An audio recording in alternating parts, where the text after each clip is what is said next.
Bonjour à tous et bienvenue sur ma chaîne YouTube. Donc on se retrouve aujourd'hui pour une nouvelle vidéo et dans cette vidéo j'ai décidé de vous présenter tous les livres que l'univers Booktube m'a fait acheter donc depuis le mois de novembre, octobre. Vu que j'ai découvert Booktube au mois d'octobre, je m'y suis inscrite au mois de novembre.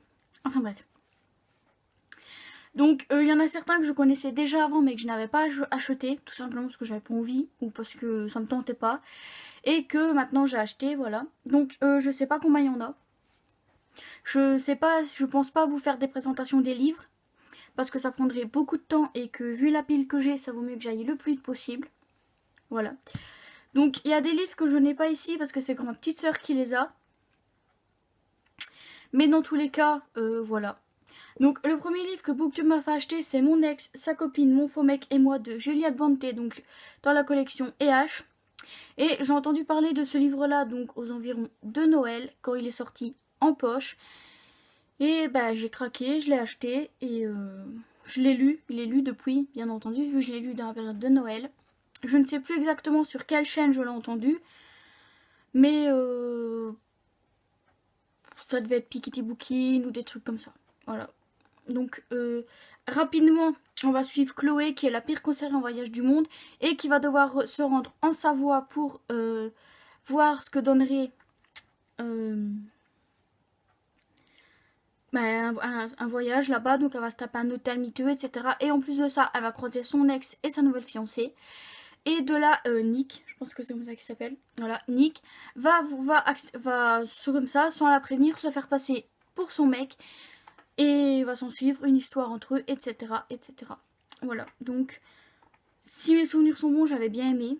Voilà, donc je vais vous présenter que ceux que j'ai sur moi. Comme ça, je me casse pas le cul à vous ajouter des images. Voilà. Donc je sais pas où je vais le poser. Donc ensuite, quand c'est une saga entière, je ne parlerai que du premier tome. Voilà. Donc ensuite, la saga The Element de Brittany Setcheri où j'ai 3 tomes en ma possession. Donc le tome 1, Diary Brace, le tome 2, The Fire, que je n'ai pas ici, je pense. Enfin, si je l'ai ici. Ouais. Le tome 3, donc de Silent Waters, et le tome 4, The Gravity of Us, que je n'ai toujours pas en poche, vu qu'il n'est toujours pas sorti.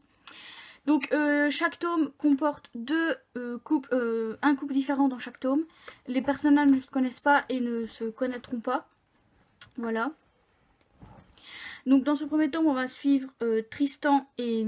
je ne sais plus comment elle s'appelle. Tristan et Elisabeth qui ont tous les deux vécu des drames dans leur vie. Et voilà. Donc qui ont tous les deux vécu un drame dans leur vie et qui vont se rencontrer, etc. Voilà. Et j'ai bien aimé celui-là, même si j'ai préféré le tome 2. Je verrai bien ce que ça donne avec le tome 3. Donc celui-là, Eléa de Boulevard des Passions, on a beaucoup parlé de cette saga-là. Je pense que quelqu'un d'autre aussi en a entendu parler, mais je regarde tellement de chaînes que je peux pas vous dire exactement qui a parlé de quoi. Que ce soit... En fait, ici, je parle que de Booktube, je parle pas de Bookstagram. Voilà. C'est déjà pas mal, tu me diras. Donc ensuite, Booktube m'a fait acheter Jamais plus de Colleen Hoover. Sauf que quand j'en ai entendu parler, je venais de découvrir Booktube. Tout le monde parlait de Colleen Hoover comme étant une très très grande autrice américaine qui fait de super livres. C'est pas le premier de cet auteur-là que j'ai acheté. Voilà, autant dire, c'est pas le premier. C'est pas le premier, mais quand il est sorti en poche, je l'ai acheté. Et donc dans celui-là, on va suivre Lily qui, toute son enfance, a vu sa mère se faire taper dessus par son père, qui s'est toujours promis de ne jamais se laisser embrigader dans la violence conjugale, je parle. Et un jour, elle va rencontrer Ryle. Seulement, Ryle, il va être par un moment violent. Et donc, voilà. Je n'en dirai pas plus pour pas tout raconter. Mais ça va pas forcément se passer comme elle le voulait. Donc voilà. Et j'ai bien aimé, même si c'est pas mon préféré de Colleen Hoover. Celui-là, Eléa de Boulevard des Passions en a parlé. Moody Take a Book, donc Alicia de la chaîne Moody Take a Book en a parlé aussi. Et je pense que c'est tout. Je ne sais pas qui exactement en a parlé, mais voilà.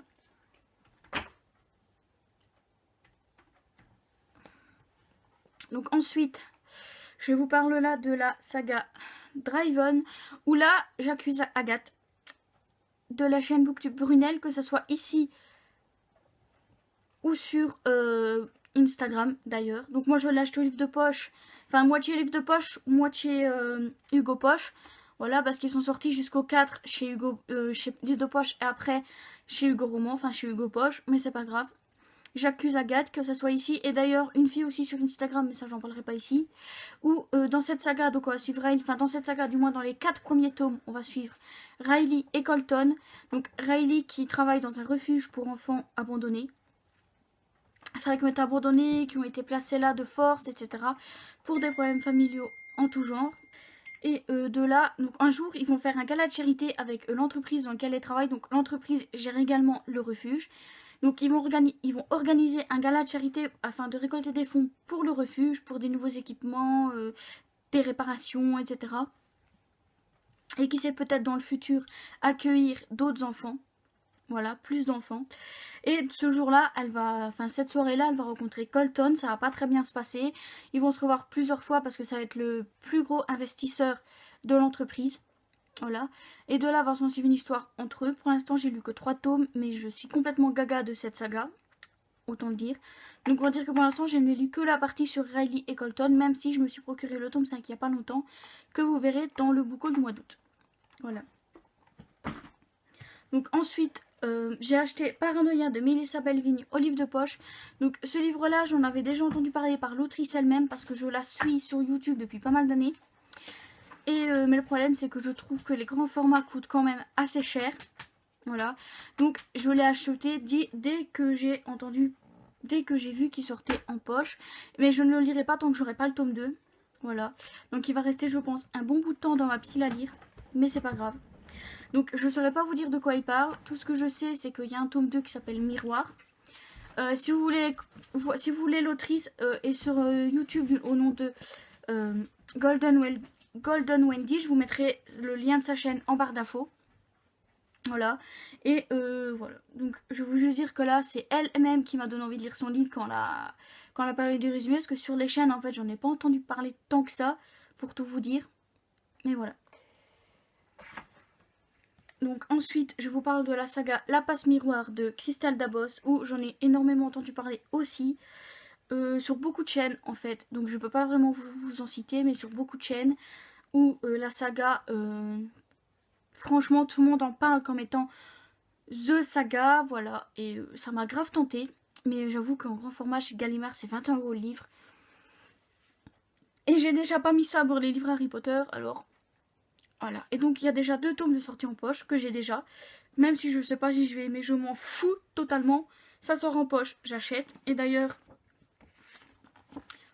je préviens que, à mon avis, je vais me procurer également cette saga-là. Donc les mystères de Larry Spem, à cause de Piketty Bookin. Voilà, mais je ne saurais pas non plus vous dire de quoi ça parle parce que je ne l'ai toujours pas lu et je ne le lirai pas maintenant. J'attendais de m'avoir procuré le tome 2 en fait, mais je l'ai, mais je le lirai sûrement le mois prochain. Donc je me suis également procuré La couleur du mensonge de Erin Beatty, donc chez Lumen. Donc là je pense que c'est Eléa, donc toujours de la chaîne Eléa Boulevard des Passions, qui en a beaucoup parlé, mais également, je sais plus c'est quoi le nom de sa chaîne, Elisa Books, un truc ainsi. Bon, je vous mettrai le lien de la chaîne en barre d'infos et je vous mettrai le nom là quand même au cas où. Qui en ont beaucoup parlé également parce qu'elles achètent beaucoup de Lumen ou elles ont un partenariat avec, etc. Ou dans celle-là, on va suivre une fille en fait qui va vouloir aller rencontrer des entremetteuses afin qu'elle lui trouve un mari. Seulement, vont lui faire comprendre que c'est pas possible et vont lui proposer de devenir une entremetteuse à son tour. Et on va suivre cette histoire-là. Je l'ai toujours pas lu, il est toujours dans ma pile à lire. J'ose pas sortir en fait parce que j'ai entendu des très bons avis, mais des moins bons également. Mais comme d'habitude, moi sur les livres, je me fais mon propre avis. Que ça soit qu'il y en ait plus de négatif ou de positif, je me fais mon propre avis. Et j'ai très très très hâte de le lire pour tout vous dire. Donc là, je vais vous parler donc de la saga Gardien des Cités Perdues de Shannon Messenger. Donc moi je l'ai en poche chez PKJ et je ne me la procurerai que en poche. Même s'il va falloir longtemps pour que les livres sortent, je me la procurerai que en poche. Donc là je vais lire, j'ai déjà lu le tome 1, je suis en train de lire le tome 2, le tome 3 sera lu quand le tome 4 sera sorti. Voilà. Donc dans cette saga, on va suivre Sophie. qui un jour va faire la rencontre de Fitz, qui lui-même va lui dire en fait que elle n'est pas humaine mais elle est une elfe, et on va les suivre donc de là dans son pays natal, on va dire, dans son monde à elle, qui est caché des humains. Voilà. J'ai adoré le premier tome. En fait, j'avais surtout peur parce que tout le monde disait que ça ressemblait beaucoup à Harry Potter, mais heureusement que non. Enfin, moi, je trouve pas. Hein. Chacun son avis maintenant, mais moi, je ne trouve pas. Mais bon, j'ai hâte de lire le tome 2 et on verra. Enfin, j'ai déjà commencé, mais on se comprend. Et je ne sais plus vraiment. Beaucoup en ont parlé aussi, mais je ne saurais plus dire les noms. Donc, Booktube m'a également fait acheter Shade of Magic de V. Schwab, donc toujours chez Lumen, donc ça fait le deuxième Lumen que j'ai. Et donc je parle uniquement des livres que j'ai achetés, pas des livres que j'ai empruntés pour lire, hein, attention. Donc dans cette histoire-là, on va suivre, donc il y a 4 Londres différents, donc le Londres gris, le Londres blanc, le Londres noir, le Londres rouge. Quelle fait partie du Londres rouge où il y a la magie est à profusion, même si tout le monde ne s'en sert pas, la magie est à profusion. Le Londres blanc est celui de Lila où il n'y a pas de magie en fait. Non, je pense que c'est le Londres gris, celui de Lila, je ne sais plus.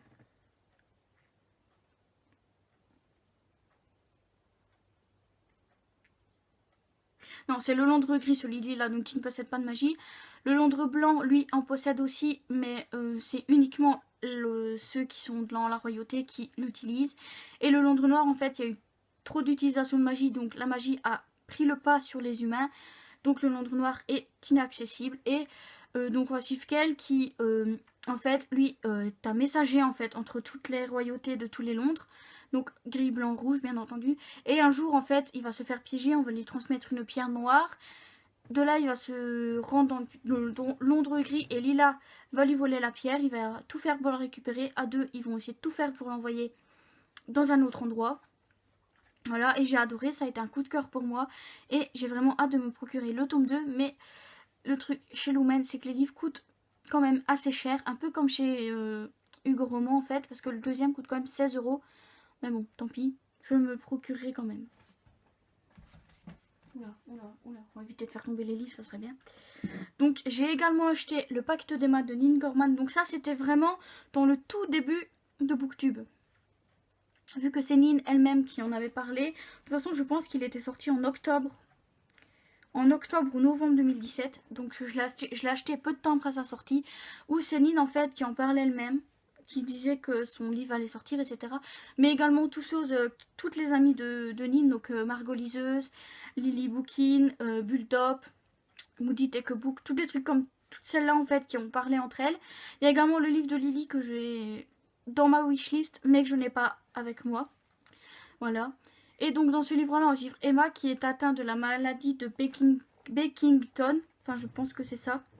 De Beckington et qui va rencontrer Andrew qui lui est un vampire. Il faut savoir que normalement les livres de vampires, en général, ça passe pas. La preuve, la saga La Maison de la Nuit, c'est absolument pas passé avec moi.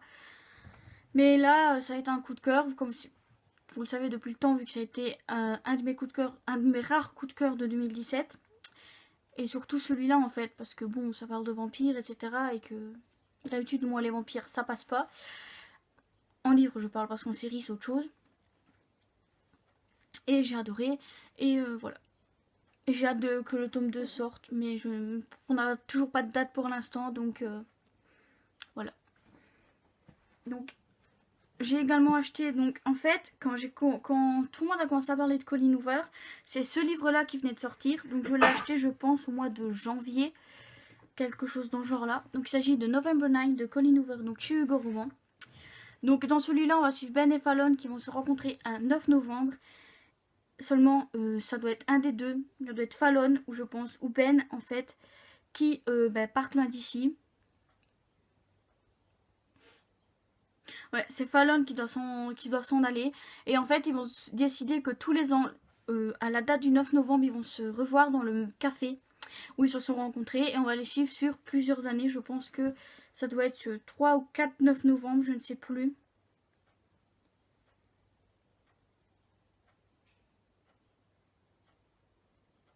Je ne sais plus vraiment exactement. Ça doit être, oui, 2, 3, 9 novembre, etc. Jusqu'à leur 19, 20 ans, je ne sais plus.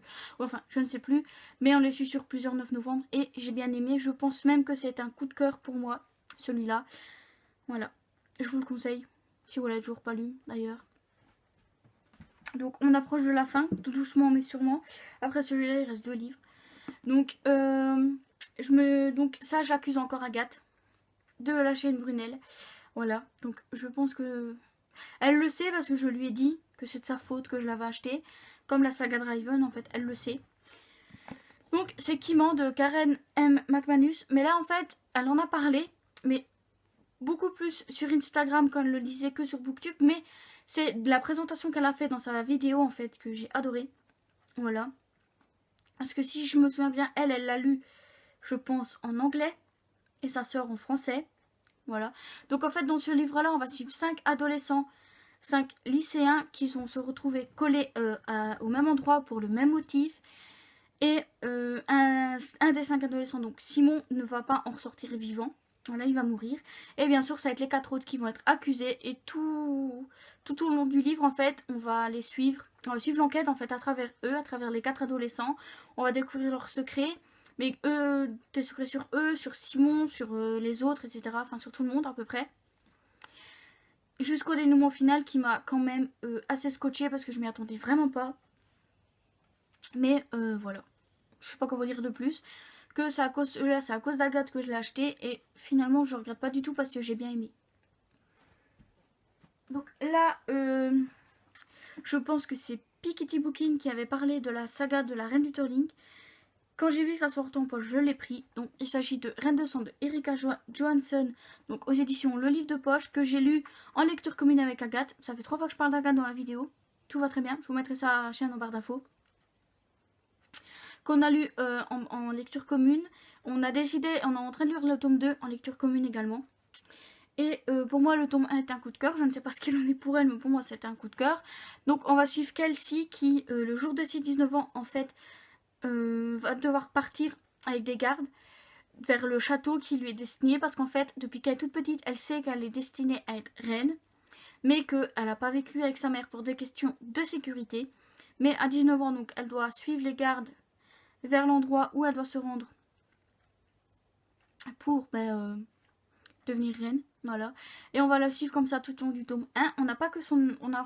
On suit plusieurs personnages comme ça tout au long du tome 1. Au début, je me suis dit, je vais être perdue avec tous les personnages, mais en fait, tout est bien décrit pour que chaque personnage soit différent et qu'on ne se perde pas en fait dans toutes les descriptions. Alors, le livre est beaucoup descriptif. Il y a beaucoup plus de descriptions que de dialogue, mais moi, ça me dérange pas dans les livres. Donc, j'ai bien aimé. Et là, je crois que c'est à cause de Piketty Booking que j'ai lu et acheté ce livre-là. Là, je pense que je peux en accuser beaucoup pour ce livre-là. Donc, il s'agit de la saga Six of Crows de Leigh Bardugo. Donc, je l'ai en poche aux éditions Le Livre de Poche. Enfin, je n'ai que le tome 1 pour l'instant. C'est déjà pas mal. Donc, je l'ai lu il n'y a pas longtemps. Vous l'avez vu dans mon dernier update lecture. Voilà. Et j'ai très bien aimé ce... C'est pas foncé, mais c'est pas grave. J'ai beaucoup aimé ce tome 1. Donc on va suivre Kaz qui est, on va se dire, c'est pas un chef de gang, mais il fait partie d'un gang, donc les Dregs. Enfin, en fait, tous ceux qui vont partir, donc tous les personnages font à peu près partie des Dregs, sauf Mathias et Winlan, ou Winlan, je ne sais plus. Donc on va suivre Kaz, Inej, Nina, Jesper, Mathias et Winlan, ça fait 6. Qui vont devoir partir en mission au Palais de Glace pour délivrer un homme. Donc le Palais de Glace est censé être impénétrable et donc en fait personne n'est censé en sortir une fois qu'il est emprisonné dedans. Voilà. Donc eux, c'est Kaz qui leur dit je vous offre 4 millions de cruches à chacun. Si vous me donnez un coup de main pour cette mission, ils vont le faire. Chacun pour des raisons différentes. Mais ils vont le faire et voilà. Et j'ai bien aimé et j'ai hâte de lire le tome 2. Donc je pense que c'est à peu près tout pour les livres. J'espère, parce que ça ferait quand même beaucoup. Il y en a d'autres, mais il y en a surtout, j'achète surtout suivant les sorties, qu'on en parle sur Booktube ou pas, surtout en ce moment. Ou parce que j'ai lu des livres de ces auteurs-là ou autrices-là avant de connaître Booktube et que maintenant j'ai vraiment envie de lire tous leurs livres, comme Stephen King par exemple, ou Emma Green, où j'ai lu ces 2 autrices-là avant de connaître Booktube. Et donc moi je vous dis à dimanche pour une prochaine... non, on est dimanche, qu'est-ce que je raconte? On est dimanche, c'est pas grave. Donc moi je vous dis à mercredi pour une prochaine vidéo. Bye bye.